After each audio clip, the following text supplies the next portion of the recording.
Can we say that right now curve support का interchange होके resistance बन गया and falling downward with the inverted hammer? बिल्कुल सही बोला आपने। जनरली यहाँ पर जो है मार्केट में हमें रेनिंग स्टार ही देखने को मिलते हैं। और दूसरी चीज़, डिमांड आधी हुई है, सप्लाई फुल है। ठीक है, डिमांड आधी हुई है और सप्लाई फुल है। ऑर्डर ब्लॉक थोड़ा बताओ, ऑर्डर ब्लॉक। चलो लास्ट टॉपिक एक्सप्लेन करता हूँ गाइस, जाते जाते टाइम होने वाला है। ऑर्डर ब्लॉक थोड़ा सा बता देते हैं आप लोगों को।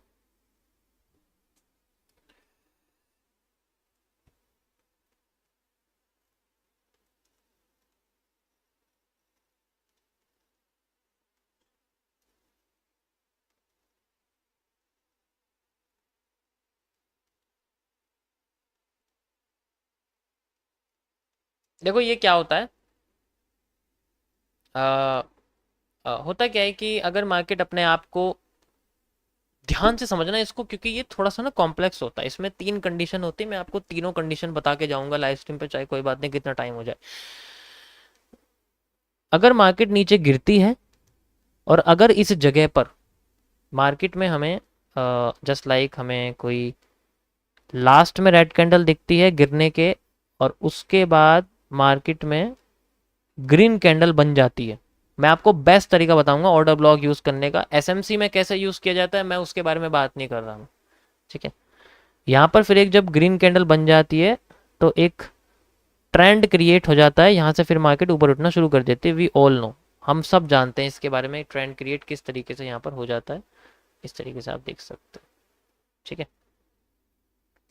अब यहाँ से जब मार्केट अपने आप को ऊपर ले जाती है, ठीक है, और दोबारा अब यहाँ पर हम लोग इसको यूज करेंगे, दोबारा जब इस जगह आती है, ठीक है, तो एक ब्लॉक क्रिएट हो जाता है इस कंडीशन में। जो रेड कैंडल का हाई है और जो ग्रीन कैंडल का लो है, इसके बीच में एक गैप क्रिएट होता है and that gap is the order block.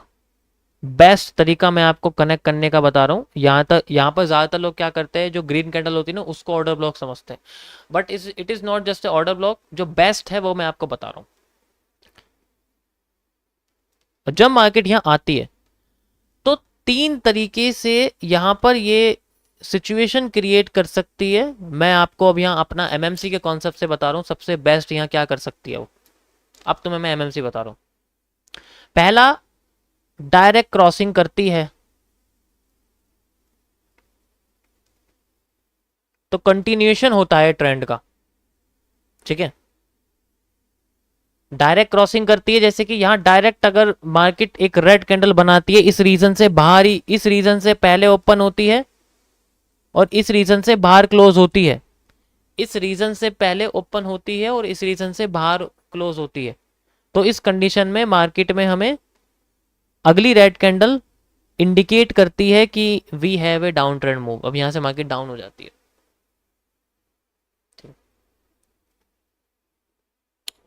पहली कंडीशन ये होती है। दूसरी कंडीशन, रिजेक्शन।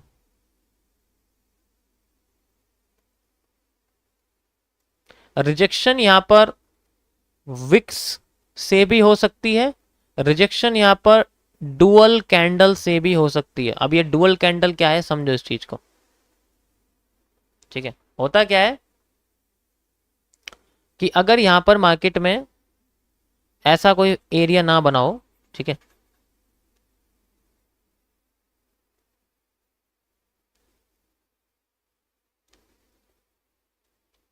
मार्केट आ रही है और अपने आप को यहां से इस रीजन से रिजेक्ट करके चली गई, तो अगली बार मार्केट ऊपर ही भाग जाती है। लेकिन यहाँ पर बुलिश पैटर्न बनने चाहिए, जैसे कि बुलिश एनगल्फिंग बननी चाहिए, सेम रिपीटेशन ऑफ स्ट्रक्चर होना चाहिए, जब भी ऐसा होने का संभावना रहती है मार्केट के। डिमांड सप्लाई आप लोग मेजर कर सकते हो क्यूएफएल के जरिए, क्वांटिटी फॉलोइंग लाइन के जरिए। सेकंड कंडीशन ये। अब ये तो विक्स का कॉन्सेप्ट हो गया, अगर यहाँ मार्केट में ये लाइन बनती है तो, ठीक है। अगर मार्केट में, हाँ हैमर कुछ भी हो सकता है, ये हैमर भी हो सकता है। रिजेक्शन कैंडल का मतलब होता है जिसकी लाइन नीचे से लंबी हो, लिक्विडिटी स्वीप हो रही हो,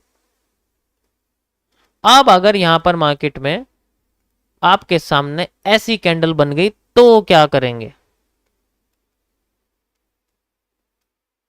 कंफ्यूजन? अगर ये ऑर्डर ब्लॉक में आई और अगली कैंडल भाग गई तो this is also a rejection. अगर इन दोनों कैंडल्स को कंबाइन कर देंगे तब भी आपके सामने जो पैटर्न मिलेगा वो ऐसा ही दिखेगा, रिजेक्शन वाला। Yes, this is also a rejection area. तो कैंडल, डुअल कैंडल का मतलब यही होता है, ठीक है, डुअल कैंडल का मतलब। फिर मार्केट अपने आप को ऊपर लेके चली, कैंडल कॉम्बिनेशन यूज करते हैं इसके अंदर, कंबाइन हो जाती। ये है यहां पर सेकंड कंडीशन।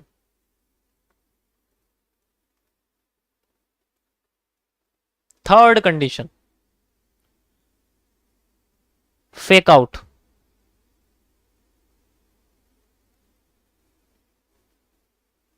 इस कंडीशन में मार्केट में क्या होता है कि यहां पर कैंडल तो बनती है,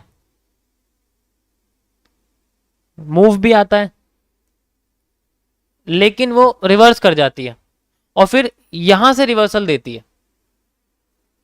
ऐसा क्यों होता है? ऐसा इसलिए होता है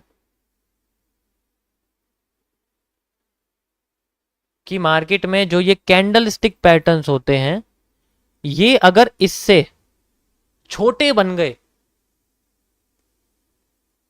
तो पावरफुल होंगे, अगर बड़े बन गए तो कमजोर होंगे। मैंने आपको हर बार बताया, रिपीटिंग ऑफ स्ट्रक्चर में क्या होता है, जब भी मार्केट में पीनेट्स बनते हैं तो वो पावरफुल जब होते जाते हैं जब वो छोटे होते हैं, ठीक है। तो इस कॉन्सेप्ट में रिपीटेशन इन्हीं का ही आएगा, लेकिन पैटर्न्स जो होंगे घूम फिर के छोटे बनने शुरू हो जाएंगे। अगर ये पैटर्न या बड़े बन गए ना तो कमजोर हैं, दिख रहे हैं बड़े हैं, लुभा रहे हैं, ये जल्दी मार्केट नीचे गिरेगी, फिर नीचे से अपने आप को लेके जाएगी। इस कंडीशन में जितना मार्केट ऊपर से नीचे गिरती है उतना मार्केट यहां से लेके यहां तक गिरती है और देन मार्केट रिवर्स कर जाती है। एग्जाम्पल, ये रहा एग्जाम्पल आपके सामने। और बताओ मैं क्या एग्जाम्पल दूं तुम्हें? अगर पैटर्न बड़ा होता चला गया तो कमजोर हो जाता है।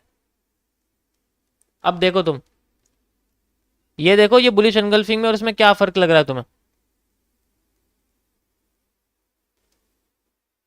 बड़ी है ना, इससे कमजोर हो गई। अगर ये छोटी हो जाती तो मार्केट फ्लो करने लग जाती। ये ऑर्डर ब्लॉक ही समझ लो तुम एक, ठीक है। फेक मूव तो आते हैं, ऐसा नहीं हो सकता फेक मूव ना आए, बाकी आपको सप्लाई डिमांड को अच्छी तरीके से यूज करना पड़ेगा। और मैं आपको एग्जांपल दिखाता हूं, ठीक है।